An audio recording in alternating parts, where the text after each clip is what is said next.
Hi, I'm Chrissy Cordingley, and this is my show, The Flare Up Show, and this special episode is produced in partnership with Clarissa Burt and in the Limelight Media. I originally created this show to advocate for myself through chronic illness, but today it's grown into a wellness show that's listened to all over the world. I love to practice well-being for the whole being. So if you're ready to rise, thrive, and elevate your life, stay tuned, enjoy the show, and thanks for listening. Yes. All right, welcome. I am really excited today because we get to talk about women's gynecological health, but mostly sexual health, right? So I have Victoria Icenhower. Hopefully I pronounced that correct. Eisenhower. Yeah, okay, good. Right on, Icenhower. And she is a sex coach. Yes? Yes, ma'am. Yes, okay. I would love you to share with us tell us a little bit about you, what you do, what's your area of expertise, what are you known for? Yeah. So I actually go by the title self-love scientist because my expertise covers not just sex itself, but I'm a huge advocate for self-love. So learning to cultivate a relationship with yourself so that you can, reclaim your power back, which redefines the relationships you have. And inside that same boat, as we're redefining your relationships, you're also creating a new mindset towards words like intimacy and, partnership and feminine and masculine. So I get to help individuals create this new level of confidence because they're able to recognize who they are and like their worthiness and like what they actually, bringing themselves to the table so that they can, attract the partners they want, or if they're currently in relationships, they can see the improvements that they've been looking for. I love that. Can you define maybe what intimacy is? Because I think it can mean a lot of different things for people. There's physical intimacy, emotional intimacy, mental intimacy. How do you see intimacy, and why is it so important to cultivate, even if we're not in a romantic relationship at the moment? That's a very good question. And you're absolutely right. It's just like the way we look at the word sex. There's so many ways we look at it. The way I look at intimacy, and you said if we're even not in a romantic relationship. So would you say maybe being intimate with yourself, or just when you think of intimacy, right? Yeah. Yeah. So intimacy is it's a deeper, more profound relationship experience that is something that in the moment it's meeting your needs and wants while also your partner's needs and wants at the same time. So it establishes a connection. Now, this connection can be short, this connection can be long. And again, it's not just something that happens in the bedroom, actually. This can be something that looks like cooking dinner together. It could be when you're walking and holding hands. It could be sitting in the space, like if you're sitting outside and no words are being said. In that moment, though, if you really think about it, how good does that feel to be with that person? And one of the common words I hear amongst my clients is, I want to have trust, or I just want him to trust me, or I want to trust her. So intimacy is a foundation of trust where you get to show up authentically, you feel safe, and there is some erotic, euphoric feeling there. Like, we don't have to be, having sex in that moment. But when you're cooking and you're just, you're putting your shields down, right? You're taking the armor off and you don't even realize it until the moment is over. And you're like, oh, wow. I'm like that phrase, I'm not like this with anyone else. That's intimacy. I love that. That's beautiful. Before I met my partner, I was single after divorce for close to a decade, and mostly by choice. It was, I really began to, for the first time in my life, really like who I was, and I started to like my own company, and I liked being alone, but I liked being with friends and family and just sort of figuring out who I was after so many years. And I didn't actually think I would open up to a person again. I was actually a little not concerned, but I was like, it'll be surprising to me if I feel just as comfortable with someone in my bedroom as I do at home alone. And that's exactly what has happened is it's so incredible now to think about that. And I say that we say that to each other a lot. It's like it's so effortless and it's Mm. so free and it's such a beautiful feeling. So I think, and I'm just thinking out loud about my own experience, but it was almost like that learning to get intimate with myself in many different ways allowed me to find the type of person I would want to be intimate with together. It was an interesting journey for me. So it's beautiful. Thank you for sharing that. How did Absolutely. you? Oh, sorry, go on. No, you're fine. I was gonna say, I'm really glad you shared that. I think that was Thank you. Thank you. I had to love me because I really didn't, but now I do. Yeah. that part. Yes. Are you willing to share a little bit about your story? So how did you come into this line of practice as a self-love scientist and a sex coach? A lot of us go into these practices because of personal stories as well as, professional endeavors. What is your story? Oh, it was personal. Oh. It was so personal. Whatever you're comfortable sharing, we'd love to hear. Yeah. Yeah, I'm very glad to share. And to be honest with you, I in a nutshell, and I think this is going to touch on a lot of folks, but we're in 2024. 2.5 years ago, I didn't even love myself. Oh. Like I didn't know what love was. The love I've experienced now is just, I'm sorry, I'm gonna tear up. It's But so, I know, right? it's so wild. Like the love I've experienced today is just has been amazing. However, at that moment, that 2.5 years ago, and this is to say, like it wasn't, anybody else. It was everything that I was allowing in my life, and Yeah. it's because I didn't recognize that the life I got to live was for me. I was kind of satisfying everyone else around me. And when it came to, I had the American dream. I was at a house, was married with the dogs.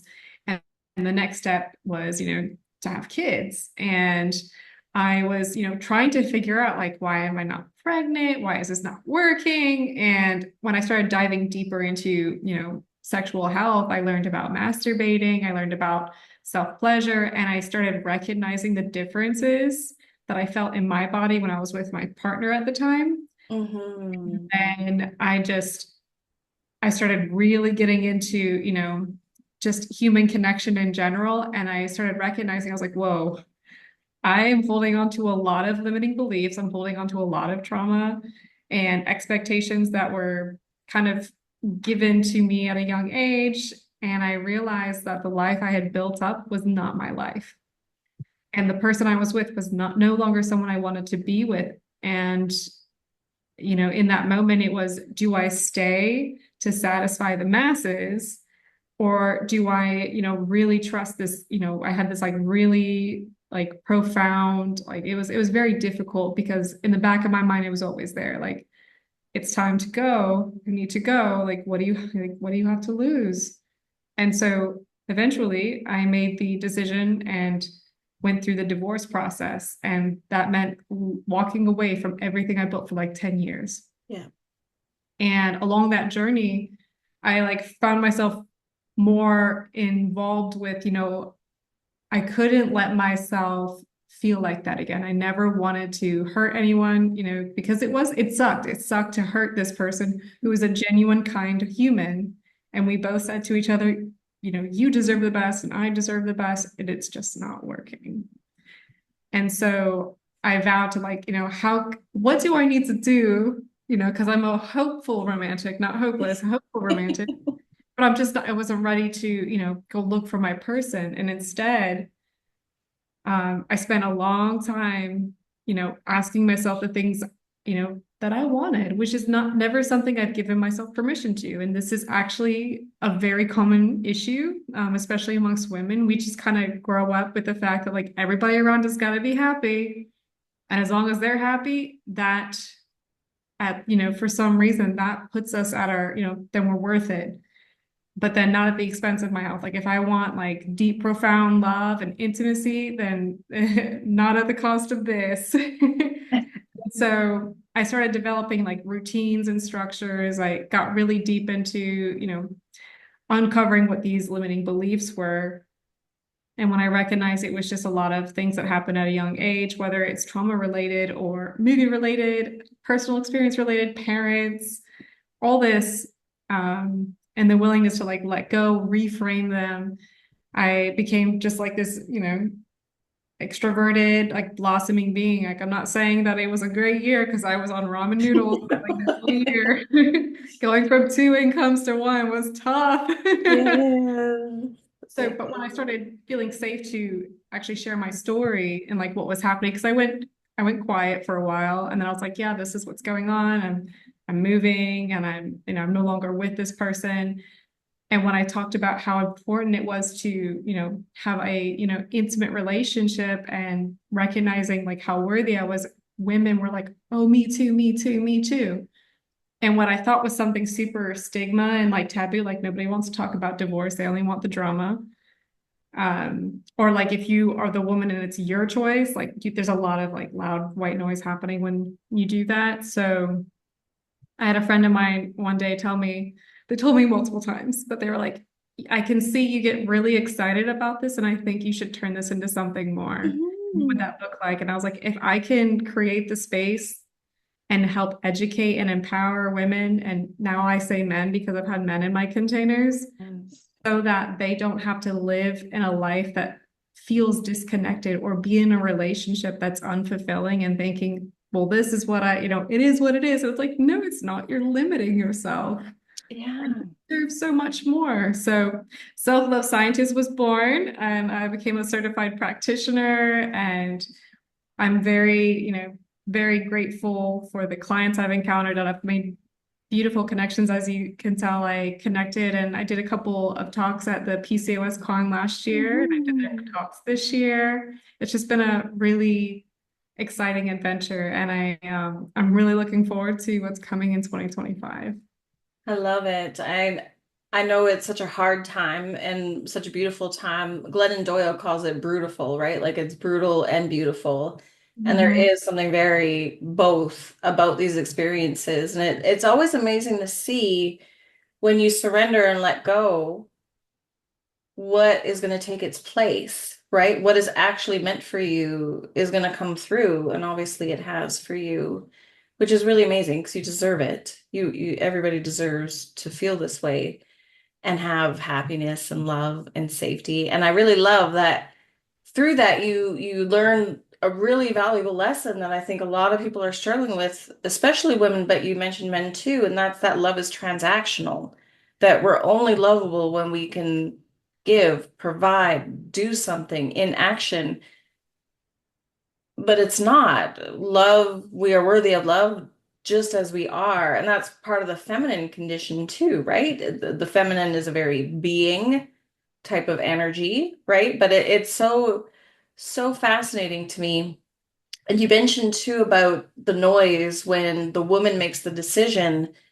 And it's so funny because that ties even into the PCOS and the health stuff and even the sexual intimacy, this idea that women do not know their own minds or bodies enough, that we need the counsel of everybody around us to make sure we know what we're doing. Isn't it funny? I know someone right now that is going through similar circumstances in the process of separating.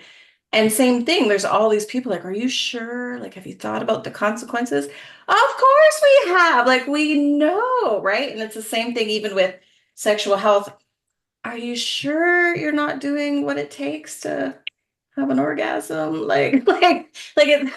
It's all this questioning, isn't it? Isn't it hilarious how it all kind of ties together in a way? Like, do you see it too? Oh, absolutely. And I you mentioned like the not necessarily policy, but the information that we're given, even as young girls, and like that's part of like my mission is to also empower the young women in these classrooms because all they're being Children. told is like, oh, you're gonna have a cycle, put a tampon in it or a pad. and go, just keep going. And then if you have sex, wear a condom. They don't talk about consent. They don't talk about communicating. They don't even talk about your self-worth. They make you feel gross. Or at some point you're made to feel that way. And, Yes. the whole, like, when a woman, finally takes ownership or steps into her power or is willing to take a chance on herself, she's questioned because she's heading in a direction that is foreign to everybody, and nobody likes change. Honey, you're going to have to stay strong because no one's going to like it. However, there are going to be people on the other side, and you're going to meet people along the way who are meant to be in your life, or at least are going to help, like, people come in for a short time, people come in for a long time. And then there are tests out there, there are going to be people and experiences that test your, like you say, resilience. So, Yeah, I love it. When people would say things like, "You've changed," I'm like, "We're supposed to. It's called evolution." Like, yeah, yes. I'm happy. I don't know why you're not. I'm not being mean to you. Yeah. There are a lot of people who are sitting in, what I would say, like the discomfort of contentment. Mhm. They're sitting there and they're looking around them and they're like, is this it? Is Yeah. this all I've got? Like, is this all like life is gonna be? And I encourage them, like, no, we got to break through this glass ceiling because Yeah. again, your potential is limitless. It's Yeah. you're given, and again, this is shout out to my ladies, like we're just kind of given this idea that you need, you have to shrink yourselves in order to fit in because we all want to fit in, we all want to be seen. Mhm. However, the standards that they're putting out there are not your standards. So we're going to have to correct that and create your own standards. Absolutely. Absolutely. I want to, because you mentioned it, I sort of want to get into some of like the taboo stuff that we don't talk about, even just about women's body parts, because I know there's a lot of people out there that don't really know what all the body parts are, including women, like even ourselves. There's people that are women that have all the parts and aren't sure where they are or where they're at or what they're for.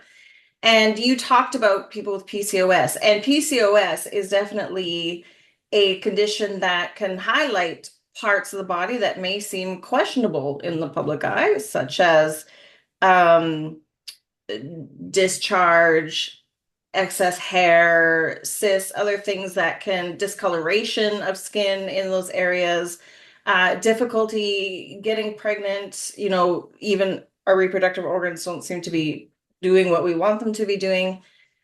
I would be love to just find out, like from your talk at the PCOS con, it was about taboos. What should we all start talking about, even if we don't have PCOS per se, but what should we all start talking about and normalizing when it comes to our bodies? So when it comes to PCOS, and the taboo discussion came from the fact that even with your diagnosis, like even though you have PCOS, whether you're new to it or you're on this journey, that does not mean you are limited to experiencing pleasure. And Yeah. it's really tough because, as we know, like PCOS does cause irregular discharge. So we have a lot of dryness. There's a Yeah. lot of pelvic pain happening. And again, like the excess hair, all of these things that are happening, out of our control. So that's why we go, talk to your doctor, a preferred doctor.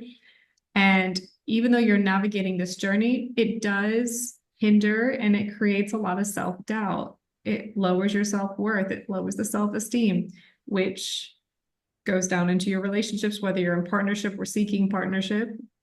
And what I like to talk about, like in those moments or along your journey, is, we have to flip the script. We need to reframe the way you see yourself aside from the diagnosis. So even though you have PCOS, use it as your superpower, right? Like there are alternatives, just because there's vaginal dryness, I'm like, hey, let's look at safer, more organic lubricants that you can use. Like, even if you're not being intimate with someone, like it feels really great when she's lubricated. You know, 'Cause there are lubricants out there that are, full of natural products. Like I use products from Australia because I can read the ingredients. Yeah. And you want to make sure you're putting anything down there that's clean and also pretty. Like, So Yes. I shared in the talk, like, just to help women recognize that even though these things are happening, it doesn't mean they have to limit themselves from experiencing pleasure. Like, pleasure is still available and accessible to you. And it all starts by learning to, love yourself again with this new, like, whether it's a new journey or you've been on this PCOS journey for a while. And it does start with reframing your mindset, starting to get, like, love your body as is. And then again, integrating moments of pleasure. And I encourage a lot of self-pleasure, because the more you get to understand what feels good for you, then you can better communicate that with your partners down the line, because it's unfair to put a lot of pressure on your partner. Like, even if you're not feeling good, but then you're like, well, they need to make me orgasm. You can't orgasm, even if they're the best in the world. Like, it doesn't matter. Because if you get stuck in your head and you're thinking about the excess hair growth, you're thinking about, I should have been at the gym today, or you're experiencing pain, but you don't know how to say something because you don't, there are a lot of fears and a lot of shame that's circling around in your mind. Therefore, the mind chatter is disconnecting your pleasure chatter. Yeah, like when it comes to sex and intimacy, I think it's good to have a understanding that there's not a goal. Like the experience itself is also amazing, right? Like we put so much pressure on ourselves, and yeah, we do have to be relaxed. That can be more difficult for sure. But how how would you encourage maybe a woman especially that maybe has struggled with the idea of pleasure for herself? What would you want women to know about pleasure? That's a great question. If you are a woman and you're struggling with pleasure, or maybe this is a foreign word, because I promise you, if you were to ask me, like, what's your pleasure, or what does pleasure mean to you 2.5 years ago, I'd be like, what does that even mean? I like ice cream. I like What are ice you cream. talking about? Yeah. What do you mean orgasm? Yeah, yeah. Well, to be honest with you, any woman who feel like, my first initial question is to say, what do you feel when I say the word pleasure? Like, what's coming up? Mhm.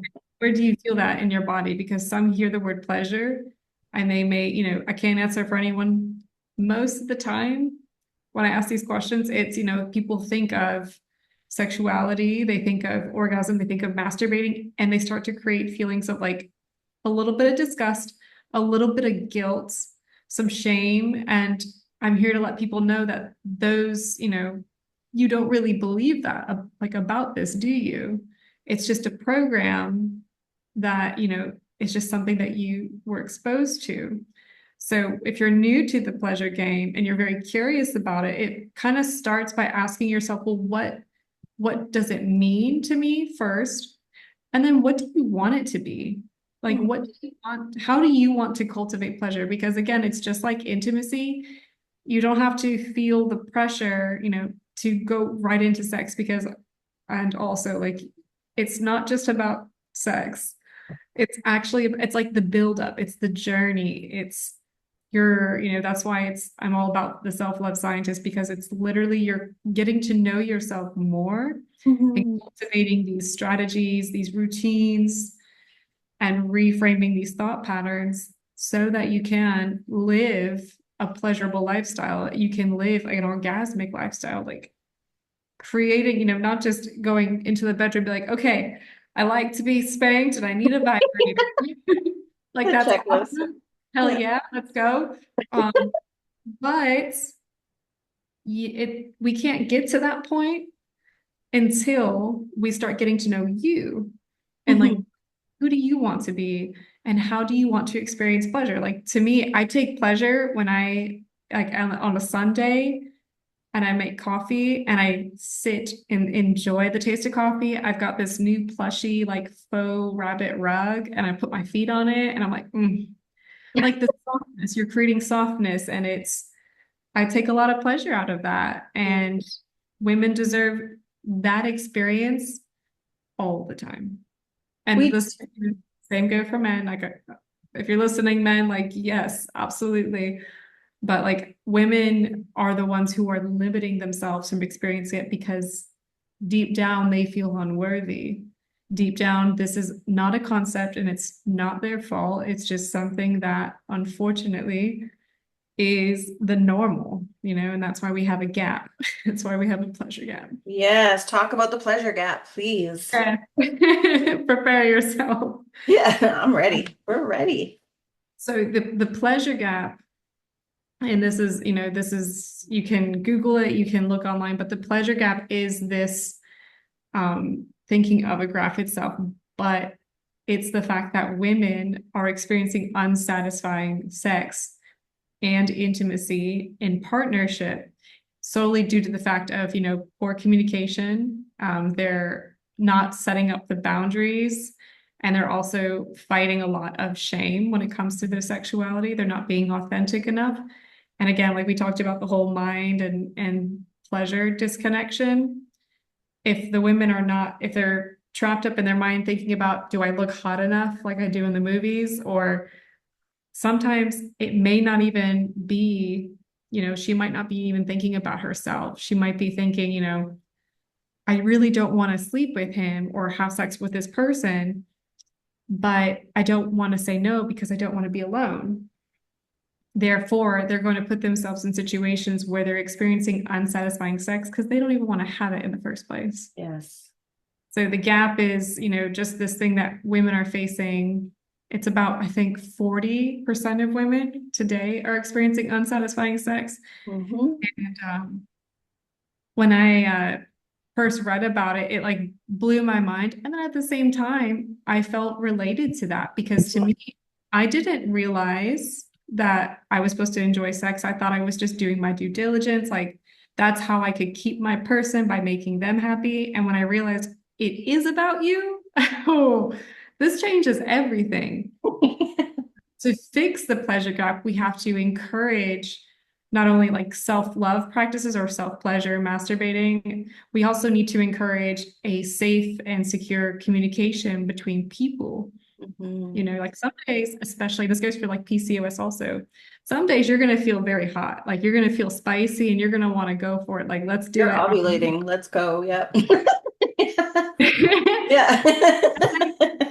Some days you may not be feeling it at all. Mhm. But however, we, again, we feel that if we speak our truth, there's a risk. Yeah. And there's a risk like, I'm going to disappoint them. They're going to leave me. And I'm here to let you know that those aren't true. And by speaking your truth, you're only setting yourself up to be closer to your authentic self. And if they don't respect your truth, then they're not meant to be in your life in the first place. No. No, and even if it's an unsafe situation where you're worried about maybe a violent or hurtful reaction to a no or consent, I mean, that's a whole nother layer of issue, but that is also a sign that, oh, maybe things need to change. Mm-hmm. Yeah. It's not going to be easy. It's going to be saying no or expressing, as you learn along your journey, like what feels good and you start to recognize these thought patterns. The first time you actually like, I would say like when you fully step into your power and either you say no or you're like, you know what? I actually really would enjoy if you would go down on me more, or can we use some lubricant? The first time you say it, it's going to feel like a weight off the chest. Yes. And Yeah. the more you say yes, like yes, Yeah. the more just think about it, the more you say yes because it feels expansive and exciting and orgasmic, then the more you're up leveling. We talked about it earlier. Like it's now like you and I are in a point where like we love ourselves and we, have developed this new relationship so that we can create these experiences with other people. Yes, definitely. So let's go back to the self-love piece. So you even talked about other experiences with like personal intimacy, like just even sensations, just doing normal things around our home or being out in nature and enjoying, a good blade of grass against your skin, all these things, right? So how does a woman go about starting? What are some of the tools that you teach women with your practice and your coaching? So this is, I smile because it's my favorite thing to do. I assign homework.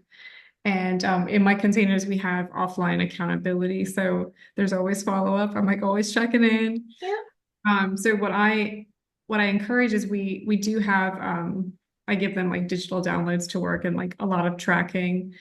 And one of the best things to do is to set up a timer or an alarm, and we will add notes to it, with like the affirmations or the activities that you need. Mhm. At the same time, I've seen more, and it just depends on like how people learn best. But we definitely encourage a lot of like implementing self-love activities into your personal calendar and blocking the time, marking it as busy.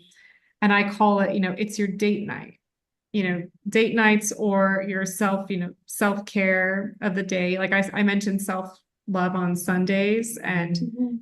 before, like I love working, I enjoy my job, but also I need to restore my energy, and Sunday is my day. Yes.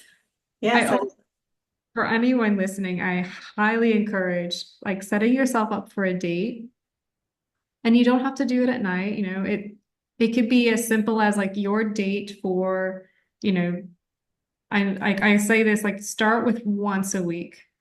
And you might be like, well, I'm surprised. You should do it every day. I promise you, I work with a lot of people who are workaholics. They're mothers, they've got lots of hats. So you have to ease yourself into the process, because when you do get to the point where you plan the date, like it's easy to put in the calendar, it's easy to set the reminder, and we can get excited. Then comes the moment where you have to show up. It's like going on a date. You need to be there. And um, we start with something as simple as, go to your favorite cafe, go to the bookstore. We mentioned going outside, and you mentioned grass, going for a walk and being fully present. And that's where, I'll encourage them to bring journals with them, or some use the audio on their phones to write voice memos, because a lot of things are going to come up. One, it feels hella awkward. Yeah. People are not used to being by themselves, especially like just being, like for my mother clients, like if the kids are like, now the kids are in school, but when they go out intentionally for them, and not to like pick up stuff like picking up diapers at the Target, it Mhm. is sitting in the cafe sipping that coffee and suddenly recognizing like, how lovely is this? And it's hard in the beginning, but start with once a week, adding an activity that excites you the most. And I say coffee shops and even little dinner dates. Like that was one of the things I did for myself. And Mhm. it really did change the way I saw myself, because before I used to expect this from other people. I expected, my partner to take me out all the time. Yes. I was finally independent, and I took myself out to dinner one night. I was very nervous and embarrassed. I was like, I don't know if I'm supposed to be here, but now I thrive. Like I go into the room like, hello, I'm here for my Yeah. reservation party of Oh, my one, usual table, please. Yeah. right? Like it creates more confidence in yourself, because you're willing to hold space for yourself, which is something that it's not normal. We've forgotten that we're allowed to do this, We but should. Yes. you should. And by doing so, you're going to create more space and more desire to do that for others. Because over time, as we keep feeding ourselves out and supporting others and saying yes to things that really don't resonate, we build resentment. And that's where we're seeing issues in the relationships. Yes. And so much of that is like intimacy is especially with another person, it's the ability to communicate what we need. But if we don't know what we need and like in the first place, which is exactly what you've been saying all along, it's impossible to expect somebody else to that has a completely different set of needs or perspectives or ideas, right? And they're not mind readers, unfortunately. I when I was going through some of my healing work, that was exactly what I did. So I was like, oh, that's so cool. Because I set a goal to go on one, I had to go out once a week. If I had to go out once a week outside of my house and do something at least with myself. Most of the time it was with myself. Um, and at first, again, weird. I even went to like concerts and movies, and I just all the things that I wanted to do that I always felt like I couldn't do because my partner didn't want to do them or whatever. Now is the time to be like, well, what's holding you back now? Right? So I did that. And at first it was really awkward, but then it got really fun. And then all of a sudden people are like, hey, isn't that weird? I'm like, no, I'm great company. I like myself. And now it's funny because now even I'm careful sometimes when I go to do something I really love, I'm very careful about who I invite because I want to make sure the vibe is right, right? Like some of You these start, places, you're I'm like, creating no. more awareness about what is like, to be honest, like what's worth your energy, because quality time, you can't get that back. You can get the tickets refunded if you want to, but the people you spend time with are going to be very important. Yes, yes. I love that. That's really great. Yes, date yourself. Absolutely. Treat yourself. It's an old Dr. Phil thing. I'm not the biggest fan of Dr. Phil, but teach people the way you want to be treated. And it starts with how you treat you. Definitely, it is an attractive state when someone is really um aware of how to take care of themselves, like really take care of themselves. So that's wonderful. Thank you. How can people find you if they want to come work with you or learn more about what you do? You can check out my website. It's theselflovescientist.com. And if the website for some reason hiccups or you're like, what did she say? You can reach me on Instagram. I'm at Victoria_Icenhower. And then you can always shoot me an email and I'd be happy to send that your way and put it in the notes. Yes, I'll put everything in the show notes. Absolutely. Are there any other thoughts or ideas or, words of encouragement that you would like to leave the audience with? Absolutely. As you can probably tell, I'm very passionate and I get very excited when it comes to intimacy, self-love. And again, like part of my purpose for starting this was because at some point in my life, there was a lack. And I'm here to tell you, like, in the beginning, it's very tough. It's really hard to suddenly, have that desire to change because you're fighting up against a lot of stuff that, people were only sharing what they knew, what was normal for them. So to be that person to create change does create a lot of discomfort. And I'm here to let you know that it does get easier with the right resources, the communities. There's a lot of things that there are a lot of tools that are available that will completely change the way you see yourself.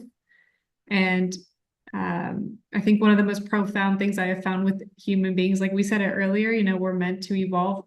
The best way you can grow is through being vulnerable. And you Mhm. have to learn how to give yourself the permission to like really tap in and feel that. Because, we live in a society where it's like, well, you're supposed like for this is shout out for the guys, you gotta man up. And then for the ladies, be quiet. And it's not working. It's not doing us any justice. It's not doing well for our relationships, whether it's intimate or even for the relationships you have with kids. Like kids are smart. They pick up on that. They And do. that's, that's kind of why I started it because I thoroughly believe that everybody is worthy and deserving of experiencing love to like there's no capacity for that. Mm. No limits. No limits to love. I agree. Thank you so much for your time, Victoria. It's been absolutely lovely talking to you, and I hope that we get a chance to do this again. Yes. Thank you so much for having me, Chrissy.